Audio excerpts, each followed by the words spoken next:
પોરબંદર મહાનગરપાલિકા દ્વારા એક દિવસ એક કલાક એક સાથે સ્વચ્છતા માટે શ્રમદાન અભિયાનનું આયોજન કરવામાં આવ્યું હતું, જેમાં ભારત સરકારના સ્વચ્છતા હી સેવા કાર્યક્રમના ભાગરૂપે પોરબંદરના દરેક વોર્ડમાં સફાઈ હાથ ધરાઈ હતી। આ અભિયાન અંતર્ગત શહેરના તમામ વોર્ડ તથા મુખ્ય જાહેર સ્થળોએ વિશાળ સ્તરે સફાઈ ડ્રાઈવ યોજાઈ હતી।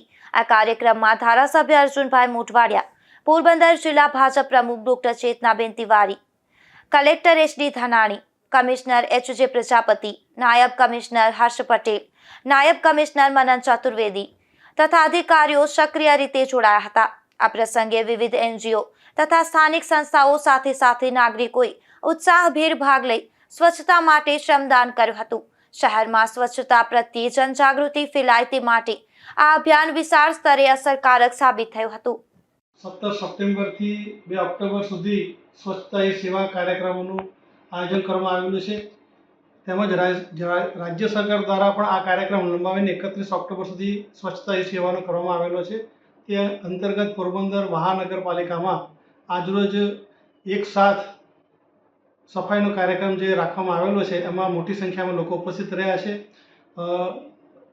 અંદાજે જે કચરાના પોઈન્ટ્સ છે 2500 જેટલા અમે પોઈન્ટ્સ આઈડેન્ટિફાઈ કર્યા છે, અને 2500 જેટલા પોઈન્ટ છે જ્યાં કચરો ભેગો થાય છે એ કચરાનો નિકાલ કરવાનો અમે પ્રયત્ન હાથ ધર્યો છે, અને મોટાભાગના જે કચરાના પોઈન્ટ છે એ નિકાલ કરવાનો ટૂંક સમયમાં લક્ષ્યાંક પણ સિદ્ધ કરવામાં આવનાર છે।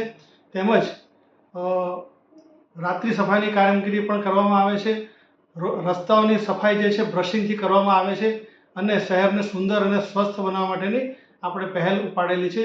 મારી સર્વે નાગરિકોને વિનંતી, આપ પણ સફાઈ અભિયાનમાં જોડાઓ, આપણું શહેર છે સ્વસ્થ અને સ્વચ્છ રાખો। Thank you. કેટલી જગ્યાએ સાહેબ આજે આ કાર્યક્રમ હતો? આજે દરેક વોર્ડ, આપણા 13 વોર્ડ છે, 13 વોર્ડમાં અંદાજે 5 થી 6 જગ્યાએ આપણે આ કાર્યક્રમનું આયોજન કરવામાં આવેલું છે। એમાં જે શહેરના પૂર્વ કાઉન્સિલરો જોડાયેલા છે, વિવિધ જે સ્વૈચ્છિક સંસ્થાઓ એ પણ જોડાયેલી છે, અમારા સફાઈના કર્મચારીઓ જોડાયેલા છે, અને નાગરિક પણ જોડાયેલા છે, અને મોટી સંખ્યામાં લોકો ઉપસ્થિત રહી અને આજે કાર્યક્રમ આપણે સફળ બનાવી રહ્યા છીએ। સ્વચ્છ ભારત મિશન અંતર્ગત આજરોજ વાડીપ્લોટ શાક માર્કેટમાં માનનીય વડાપ્રધાન શ્રી નરેન્દ્રભાઈ મોદીના જન્મદિવસ 17 સપ્ટેમ્બરથી ગાંધીભૂમિ પોરબંદર છે, અને ગાંધીજીનો જન્મદિવસ 2 ઓક્ટોબર સુધી સ્વચ્છતા અભિયાનનો સંદેશો લોકો સુધી પહોંચાડવા માટે ખુદ અધિકારી અને પદાધિકારીઓ બધા વોર્ડમાં પ્રવાસ કરી અને પોતે ખુદ સ્વચ્છ કરી અને લોકોને સંદેશો આપે છે।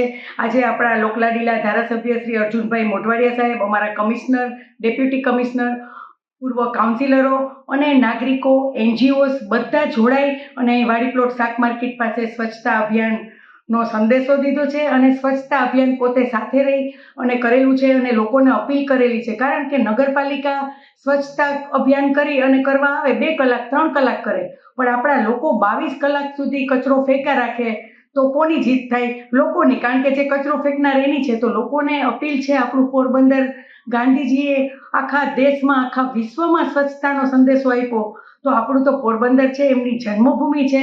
તો આપણે સૌ પોરબંદરવાસીઓને વિનંતી છે, આપણે પોતાનું ઘર સ્વચ્છ રાખીએ છીએ એવી રીતે આપણું આંગણું સ્વચ્છ રાખીએ, આપણો મહોલ્લો સ્વચ્છ રાખીએ અને આપણું શહેર સ્વચ્છ રાખીએ, તો ખરેખર સ્વચ્છતા ત્યાં પ્રભુતા છે। તો આ પ્રભુતાનો સંદેશ લઈ અને આપણે પોરબંદરવાસીઓ બધાને રોલ મોડેલ બની અને બધાને સ્વચ્છતાનો સંદેશ આપીએ એવી વિનંતી સાથે જય ગરવી ગુજરાત।